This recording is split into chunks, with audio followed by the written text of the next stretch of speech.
Pourquoi t'acharnes-tu à faire tourner une entreprise aussi instable dans ce vieil appartement? Pourquoi ne cherches-tu pas un vrai travail, Allison? Je dis ça pour ton bien. Les paroles de ma jeune sœur, Vanessa Moreau, jetées négligemment en jouant avec son verre en cristal, résonnaient dans la pièce. Nous étions dans un salon privé d'un restaurant chic que ma mère, Nathalie Moreau, aimait fréquenter. 6 ans s'étaient écoulés depuis la mort de mon père, et chaque réunion de famille était devenue un tribunal où mes soi-disant échecs étaient pris pour acquis et impitoyablement moqués. Vanessa venait d'être promue associée principale dans l'un des cabinets d'avocats les plus réputés de Paris. Parée d'un tailleur bleu marine parfaitement ajusté, coiffée à la perfection, un sourire triomphant aux lèvres, elle incarnait le succès tel qu'elle le concevait, titre visible et statut qui suscite l'envie. Vanessa a raison. Tu comptes encore t'accrocher longtemps à cet appartement? Lança ma mère d'un ton glacial, les yeux perçants. Les 32 000 € que ton père t'avait laissés. Tu devais t'en servir comme capital de départ. Et pourtant, toujours aucun résultat. Cet argent aurait dû être géré par quelqu'un qui en comprenait la valeur. Comme Vanessa. Ce que tu fais, ce n'est pas une entreprise, c'est jouer dans la boue. Je posai calmement ma serviette sur mes genoux et les regardai droit dans les yeux. Le lieu qu'elles méprisaient, qu'elles appelaient un appartement délabré, était un immeuble historique en briques rouges, surplombant la Seine, empreint de l'atmosphère du XIXe siècle. Certes, à l'achat, les tuyaux étaient rouillés, les murs s'écaillaient, et personne n'en voulait. Mais moi, j'y avais vu une beauté endormie derrière les briques sombres. Pendant 6 ans, j'avais peint les murs de mes propres mains, convaincu des artisans locaux de restaurer les moulures d'origine et intégrer discrètement des technologies modernes tout en respectant l'esprit ancien. Ce n'était pas le genre de réussite que Vanessa poursuivait, mais quelque chose de concret que je pourrais transmettre. Et j'en étais fière. Merci de vous inquiéter, mais l'entreprise fonctionne bien, dis-je brièvement. Vanessa poussa un soupir théâtral. Fonctionne bien? Arrête un peu. Rien qu'en entretien, ce bâtiment te ruine. Papa n'aurait jamais imaginé que son argent serait gaspillé de la sorte. C'était un prêt et tu n'as jamais montré la moindre intention de le rembourser. Un prêt? Fis-je, les sourcils froncés. Quand mon père m'avait remis cet argent, il m'avait regardé droit dans les yeux et m'avait dit « C'est un investissement dans ton rêve. Tu n'as rien à me rendre. Suis ton intuition et réalise ton chemin. » Mais visiblement, ma mère et Vanessa n'en avaient pas la même lecture. Bien sûr que si, c'était une dette en bonne et due forme, insista ma mère. Et nous en avons la preuve. Tu devrais comprendre ta place. Le mieux que tu puisses faire, c'est vendre cet appartement et laisser Vanessa s'occuper de la gestion. Avant de te ridiculiser davantage. Je ne manquais pas de remarquer l'éclat de convoitise au fond du regard de Vanessa. Elle ne cherchait pas à m'aider, mais à m'écraser et prouver qu'elle seule méritait l'héritage familial. Ce soir-là, avec un pressentiment lourd comme un orage imminent, je repris la route vers mon immeuble. À ce moment-là, je n'avais pas encore compris que ma propre famille venait de me déclarer la guerre. 2 semaines plus tard, comme chaque matin, je me réveillais dans mon appartement de terrasse des Tilleuls, perché sur une colline surplombant la Seine. Ce lieu n'était pas un simple bien immobilier, mais la concrétisation de mon rêve.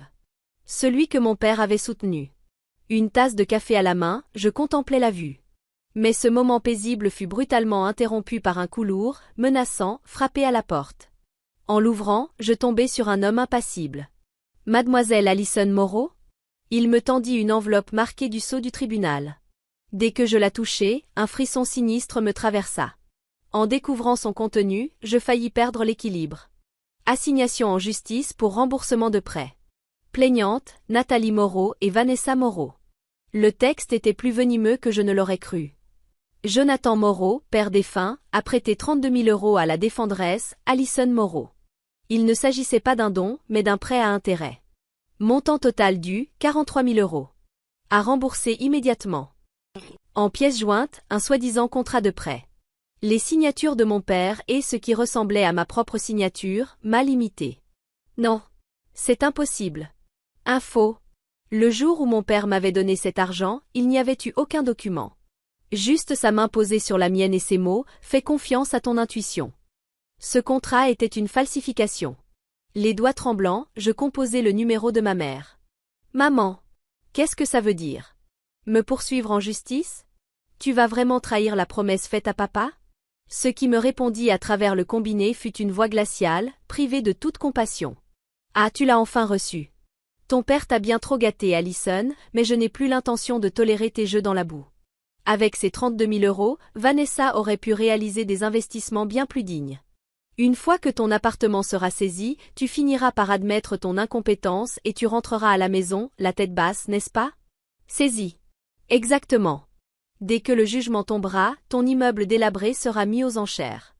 Vanessa s'est occupée de tout. Après tout, c'est une avocate professionnelle. Tu n'as aucune chance. Derrière les mots de ma mère, il n'y avait pas seulement du mépris. Il y avait aussi une foi aveugle en Vanessa. Elle incarnait à la perfection le rôle de la fille modèle que ma mère idéalisait, tout en manœuvrant en coulisses pour tout me prendre. Très bien. Si vous allez aussi loin, alors moi aussi, je vais me battre. Ne fais pas semblant d'être courageuse. Tu n'as même plus les moyens d'engager un avocat. Elle cracha ses mots avant de raccrocher. Je reposai lentement le combiné, le regard fixé sur les murs de briques rouges de l'immeuble que j'avais si longtemps protégé. Ce que mon père m'avait donné, ce n'était pas seulement une somme d'argent. C'était la fierté de pouvoir me tenir debout seule. Laisser cela être piétiné, même par ma propre famille, m'était impensable. Vanessa, si tu es prête à risquer ta carrière pour ça, alors je t'affronterai sans détour. Je me rendis immédiatement chez Daniel Bruno, un avocat de confiance, ami de longue date de mon père. Dans son cabinet silencieux, à l'écart du tumulte parisien, il examina attentivement la plainte et la copie du contrat à travers ses lunettes. C'est abominable. La signature ressemble beaucoup à celle de Jonathan, mais quelque chose ne colle pas. Daniel se renfonça dans son fauteuil, l'air soucieux. Le cabinet de Vanessa est réputé pour tout faire pour gagner. Elle veut prouver qu'elle est la seule héritière légitime, coûte que coûte. Et faire annuler un faux aussi bien fait ne sera pas facile. Je sais, mais je ne peux pas laisser la promesse faite à mon père être souillée. Alors, commence par fouiller tous les documents de l'époque où il t'a donné cet argent. Relevés bancaires, emails, même des journaux intimes. Ton père était un homme rigoureux. Il a sûrement laissé des traces écrites sur la nature réelle de ce don. Prenant ses conseils à cœur, je me lançai dans une bataille solitaire pour retrouver les preuves de ce jour-là. La journée, je gérais les travaux de rénovation de l'immeuble. Le soir, je m'enfermais dans un petit bureau niché dans un coin du bâtiment. Là, plusieurs cartons s'empilaient. Je les avais conservés après la mort de mon père, 6 ans plus tôt. Ma mère et Vanessa s'en étaient moquées à l'époque, tu ferais mieux de jeter tout ce vieux bric-à-brac, disait-elle. Mais je n'avais jamais pu m'y résoudre. Le stylo-plume préféré de mon père, ses vieux cahiers comptables, ses livres d'histoire qu'il aimait tant. Ouvrir chaque boîte poussiéreuse, une à une, c'était comme reprendre en silence une conversation avec lui. Un moment sacré. Vanessa, elle, n'avait jamais supporté qu'on lui fasse de l'ombre. Même enfant, lorsqu'un de mes dessins avait gagné un concours, elle l'avait balayé d'un revers, juste un coup de chance. Puis elle avait passé l'année suivante à tout donner pour remporter un prix encore plus prestigieux. Pour elle, tout devait être une compétition. Et cette fois encore, je savais que ce procès n'était pas seulement une question d'argent. Elle voulait me détruire légalement, m'arracher même l'amour et la confiance que j'avais reçus de notre père, pour les réclamer comme siens. Environ une semaine plus tard, je finis par trouver un vieux journal en cuir ayant appartenu à mon père. Il y consignait ses réflexions personnelles jusqu'à la fin. En tournant les pages, je reconnus immédiatement son écriture. 15 mars 2020. J'ai donné 32 000 euros à Allison. Linda s'y opposera sûrement. Mais dans les yeux de cet enfant, j'ai vu la même passion que j'avais autrefois. C'est un investissement dans son rêve et dans le mien. Peu importe ce que diront les autres. Moi, je crois en elle. Glissée entre les pages, une vieille preuve de virement, annotée à la main dans une écriture soigneuse, un investissement dans le rêve de ma fille. Un don. Quand j'eus fini de lire, mes larmes coulaient sur le papier. Serrant le carnet contre mon cœur, j'appelai Daniel. Je l'ai trouvé, Daniel. La vraie volonté de mon père. Mais Vanessa était une adversaire redoutable. Le contrat qu'elle avait présenté portait une fausse signature si bien imitée que même des experts auraient eu du mal à trancher. Et elle avait encore un piège en réserve. Elle avait exigé une expertise judiciaire de mon appartement, réalisée par un expert immobilier nommé par le tribunal. Elle misait sur une estimation basse pour me faire passer pour une débitrice insolvable, ce qui faciliterait la saisie du bien. Je relevai le défi en silence. Leur réalité contre la vérité que j'avais bâtie de mes propres mains, pierre après pierre, pendant 6 ans. Le jour du procès approchait. Et chaque instant m'en rapprochait un peu plus. Enfin, le jour arriva. Lorsque les portes de la salle d'audience s'ouvrirent, une tension glaciale envahit l'atmosphère. Ma mère, assise parmi les plaignantes, triturait nerveusement son collier de perles, me regardant comme si j'étais une souillure. À côté d'elle se tenait Vanessa, un signe d'avocate brillant fièrement, posture impeccable, regard assuré. Un sourire de défi flottait sur ses lèvres. Aujourd'hui, nous allons démontrer comment la défenderesse, Alison Moreau, a trahi la bienveillance de sa famille et dilapidé l'héritage laissé par son défunt père. La voix de Vanessa Moreau résonnait clairement dans la salle d'audience. Son discours était fluide, passionné, convaincant, captant l'attention de tous. Elle brandit le prétendu contrat de prêt supposément rédigé par mon père et affirma que je n'avais jamais remboursé ma dette, préférant fuir mes responsabilités. Jonathan Moreau était un homme d'affaires rigoureux. Jamais il n'aurait donné une telle somme, 32 000 euros, à une fille sans emploi à l'époque, sans attendre de retour. Ce contrat est la preuve de son discernement. Et pourtant, la défenderesse a répondu à sa générosité par la trahison, en investissant dans un bien immobilier sans valeur, au bord de la faillite, sans aucun espoir de remboursement. Puis elle se tourna vers moi, le regard empli de mépris. « Alison, ton illusion qu'on appelle rêve s'achève aujourd'hui. » Le juge dirigea alors son regard vers nous. Conseil de la défense, avez-vous une réponse? À mes côtés, maître Daniel Bruno se leva calmement. Oui, monsieur le juge. Nous contestons formellement l'authenticité du contrat présenté par la partie plaignante. De plus, nous apporterons une preuve irréfutable de l'intention réelle du défunt Jonathan Moreau. Daniel présenta alors le journal intime de mon père, ainsi que le reçu de virement bancaire que j'avais retrouvé. Les plaignantes décrivent un homme strict, mais ce que le père de ma cliente valorisait avant tout, c'était la confiance. Je vous invite à lire l'entrée du 15 mars dans ce journal. De plus, le champ motif sur le relevé de virement contient, écrit de sa main, un mot sans équivoque, don. Existe-t-il une preuve plus claire que celle-ci? Un instant, l'expression de Vanessa se figea, avant qu'elle ne lâche un rire moqueur. Monsieur le juge, un vieux journal comme celui-là peut être falsifié aisément. Le contrat, lui, contient une signature juridiquement valide. Il est évident où doit aller la confiance du tribunal. Parlons donc de cette signature, poursuivit Daniel. Il sortit un autre document. Nous avons fait appel à un expert graphologue reconnu au niveau national pour analyser la signature figurant sur le contrat. Sa conclusion, bien que les gestes d'écriture imitent ceux du défunt, la pression du stylo et la répartition de l'encre diffèrent nettement de ses habitudes. Il s'agirait très probablement d'un faux, réalisé avec une précision exceptionnelle. Un murmure parcourut la salle. Je vis la couleur quitter le visage de Vanessa. Sa fierté, son statut d'avocate, sa certitude d'être l'héritière légitime, tout semblait s'effondrer peu à peu. Mais le juge resta impassible. L'authenticité des pièces présentées mérite un examen minutieux. Par ailleurs, en lien avec cette affaire, le tribunal a reçu le rapport d'expertise concernant le bien immobilier de la défenderesse. Nous allons en examiner les conclusions. Vanessa se redressa aussitôt, tentant de dissimuler son trouble passager. Elle était toujours convaincue de sa victoire. À ses yeux, mon immeuble n'était qu'un tas de briques sans valeur. Si l'estimation en attestait, alors peu importait que le contrat soit vrai ou non, j'étais en défaut de paiement et la saisie serait inévitable. Je vous en prie, monsieur le juge. Lisez la valeur de ce bâtiment, à peine bon pour la démolition. Ce sera encore plus clair pour tout le monde. Elle m'adressa un regard triomphant. Un silence pesant s'abattit sur la salle d'audience. Le rapport était dans les mains du juge. Vanessa échangea un regard confiant avec ma mère. L'expert immobilier s'avança à la barre. Je vais maintenant présenter les résultats de notre expertise.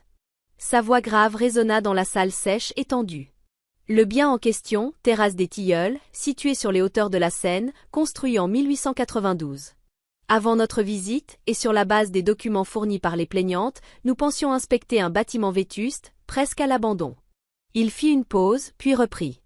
Mais ce que notre équipe a découvert sur place relevait presque du miracle dans le marché immobilier actuel. Le sourcil de Vanessa tressaillit. La défenderesse, Alison Moreau, a passé 6 ans à rénover entièrement ce bâtiment historique. Les briques rouges de la façade ont été restaurées avec un mortier reproduisant fidèlement la composition du XIXe siècle. Le vitrail d'entrée a été restauré par un atelier spécialisé dans le style Tiffany.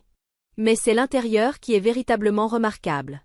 L'expert tourna une page de son rapport et ajusta ses lunettes. Sans altérer le style traditionnel, des panneaux d'isolation thermique et phonique de dernière génération ont été intégrés dans les murs. Un système domotique haut de gamme équipe chaque logement. Puis il ajouta. Il convient aussi de souligner le taux d'occupation. Cet immeuble jouit d'une grande popularité auprès d'artistes et de résidents fortunés de Paris, se transmettant comme un secret bien gardé. Le taux d'occupation actuel est de 100%. La liste d'attente compte déjà plus de 50 candidats. Le revenu locatif annuel, calculé en bénéfice net après charge, s'élève à près de 230 000 €. Qu'est-ce que vous venez de dire? Un souffle incrédule s'échappa des lèvres de ma mère. Sa main tremblait sur l'accoudoir de son fauteuil. L'expert continua, implacable, comme s'il portait le coup de grâce. En tenant compte des tendances du marché, de la valeur historique du bâtiment et de sa rentabilité, j'ai établi l'estimation finale. La valeur actuelle de ce bien est supérieure à 3,7 millions d'euros. Un murmure explosif envahit la salle d'audience. 3,7 millions. C'est impossible. Vanessa se leva d'un bond, dans un cri qui tenait plus du hurlement que de la protestation mesurée d'une avocate. Il doit y avoir une erreur. Ce n'est pas possible. Ce bâtiment est vieux, il a l'air hanté, il ne peut pas valoir autant. Ce n'est qu'un échec, elle a gaspillé l'argent de papa. Je me levai lentement. Avant même que Daniel ne puisse m'arrêter, je fis un pas en avant. Je croisai le regard de ma sœur, dont la voix tremblait à présent. Vanessa, tu n'as jamais rien vu, n'est-ce pas? Ma voix calme coupa net ses cris et résonna dans la salle.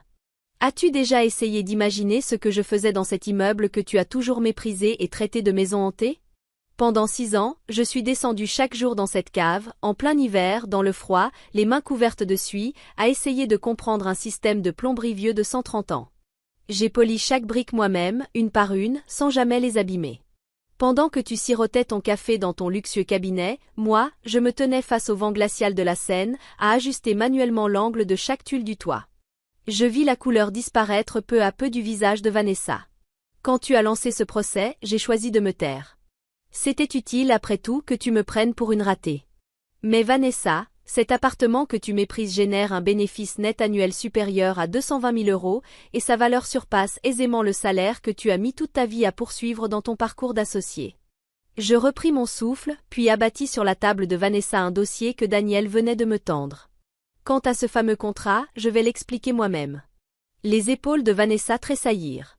Tu as commis une erreur fatale, en tant qu'avocate. J'ai demandé à un ingénieur de récupérer l'historique des impressions que tu as oublié d'effacer des serveurs de ton cabinet. Et là, figure le journal d'activité de l'imprimante multifonction. Il prouve qu'il y a 3 mois, tu as scanné la signature de papa et utilisé cet appareil pour fabriquer ce faux contrat. Quoi? Mais comment tu as eu accès à ça? Parce que je savais jusqu'où tu étais capable d'aller pour préserver ton statut. Utiliser la signature de papa pour me piéger. M'entraîner dans un procès uniquement pour m'écraser. Tu as franchi une ligne qu'aucun avocat n'a le droit de franchir. Je me tournai alors vers ma mère. Elle restait figée, la bouche entr'ouverte, comme si elle venait de voir un fantôme. Et toi, maman, tu l'as laissé faire. Tu as avalé tous ces mensonges. Quelle honte!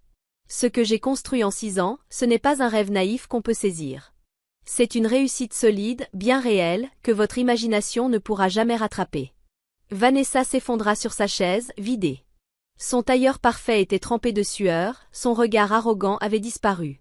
Ne restait que la peur, celle de voir tout ce qu'elle avait bâti s'effondrer sous ses pieds. Le juge abattit son marteau d'audience avec force. Silence. Mademoiselle Alison Moreau, les éléments que vous venez de présenter révèlent des faits d'une extrême gravité. Tous les regards dans la salle convergèrent vers Vanessa. Il n'y avait plus d'échappatoire. Après avoir longuement alterné entre le faux contrat et les journaux d'impression remis par la défense, le juge fixa Vanessa d'un regard froid et inflexible. Maître Vanessa Moreau, vous êtes soupçonnée d'avoir commis l'un des actes les plus graves pour un membre du barreau, la falsification de preuves dans le cadre d'une procédure judiciaire. Cela dépasse très largement le cadre d'un simple conflit familial, c'est une atteinte directe à l'intégrité du système judiciaire. Il reprit d'une voix plus ferme. En conséquence, la plainte pour remboursement de prêt est rejetée dans son intégralité. L'authenticité de la preuve n'ayant pas pu être établie, le tribunal classe l'affaire immédiatement. Au moment où ces mots résonnèrent dans la salle, Vanessa s'effondra comme une marionnette à qui l'on aurait coupé les fils. Mais le juge n'en avait pas fini. En outre, mademoiselle Moreau, vos actes pourraient relever d'infractions pénales, notamment faux en écriture privée et escroquerie au jugement. L'ensemble du dossier sera transmis au parquet compétent et le tribunal recommande l'ouverture de poursuites pénales. Une demande de sanction disciplinaire sera également transmise à l'ordre des avocats. Poursuite sanction. Vanessa murmura ces mots d'une voix éteinte. Le titre d'avocate, qu'elle avait mis toute sa vie à décrocher, glissait désormais entre ses doigts. Son visage avait perdu toute couleur. Elle ne parvint même pas à articuler une défense. Lorsque l'audience prit fin, et que je franchis les portes du tribunal, je trouvai le couloir bondé, de membres de ma famille, rassemblés là pour assister à ma chute. Mais les mots 3,7 millions d'euros et falsification de preuves, qui s'étaient échappés de la salle d'audience, avaient déjà tout changé. Allison. Une tante s'élança vers moi avec un grand sourire, qui se retourna aussitôt, comme une pièce qu'on retourne. Incroyable que tu aies transformé cet appartement en quelque chose d'aussi précieux. J'ai toujours su que tu étais la fille d'Arthur. On n'aurait jamais cru que Vanessa puisse faire une chose pareille. C'est vrai, Allison. Si jamais tu as des soucis, tu peux toujours compter sur ta famille. Même mes cousins, qui quelques instants plus tôt évitaient mon regard, m'entouraient à présent comme des fourmis attirées par le sucre. Mais ce que je lisais dans leurs yeux, ce n'était pas du respect. C'était la convoitise des 3,7 millions d'euros qu'ils voyaient planer derrière moi. Je les regardai calmement, un à un. Puis je pris la parole, distinctement. Ne vous méprenez pas. Je n'ai besoin de l'aide de personne ici. Quand je frottais seul les briques, est-ce que l'un d'entre vous m'a tendu la main? Vous êtes venu aujourd'hui pour rire de mon échec, n'est-ce pas? Alors, dans ce cas, assumez ce rôle jusqu'au bout. Un silence gêné s'abattit. Je me tournai ensuite vers ma mère et Vanessa, qui tenaient à peine debout. Le visage de ma mère était blême de peur. Allison, tu vas quand même laisser ta mère louer un appartement chez toi, non? Avec Vanessa dans cet état, comment allons-nous vivre maintenant? Maman, il y a encore un instant, tu m'appelais une fille incompétente. Tu as essayé de m'arracher mon foyer. Ma voix, glaciale, me glaça moi-même. Je ne suis pas ta propriété. Et tu ne toucheras pas un seul centime de mes revenus. C'est terminé. Ne me recontactez plus jamais. Allison, attends. Ignorant ces cris, je quittai le palais de justice. Sans me retourner une seule fois. 6 mois plus tard, un article fit la une du Figaro magazine du dimanche. La gardienne du patrimoine, la jeune entrepreneuse qui a transformé une ruine en bord de Seine en un joyau du luxe français. L'article était illustré de photos sublimes de terrasses des Tilleuls, avec un récit détaillé de ma démarche, restaurer le cachet historique tout en maximisant la rentabilité par la technologie de pointe. La liste d'attente s'allongeait. Parmi les candidats, célébrités, figures de la tech. Obtenir mon accord pour y vivre était devenu un symbole de statut à part entière. Alors que ma vie s'élevait enfin vers la lumière, Daniel m'apprit ce qu'il était advenu de ma mère et de Vanessa. Vanessa avait été radiée à vie du barreau et le grand cabinet auquel elle appartenait envisageait de la poursuivre en justice pour avoir terni sa réputation. Quant à la villa de ma mère, sa plus grande fierté, elle fut mise aux enchères pour couvrir les frais d'avocat et les dommages à verser. On me dit qu'elles avaient fini par s'installer dans un vieux appartement en location, en banlieue. Un endroit si exigu, si humide, qu'il rendait leur ancienne moquerie de mon appartement ridiculement ironique. Pour 2 femmes qui s'étaient nourries uniquement de prestige et de luxe, cette existence devait être pire qu'un châtiment. Mais moi, je n'avais jamais voulu me venger. Elles avaient simplement tenté de transformer l'amour de mon père en argent et de piétiner ma fierté. En échange, elles avaient hérité de la vie qu'elles méprisaient le plus. Aujourd'hui, j'ai rompu les chaînes qu'on appelait famille. J'ai trouvé la force de croire en moi. Et avec mes propres mains, j'ai bâti ma place dans ce monde. Exactement comme papa l'avait toujours cru.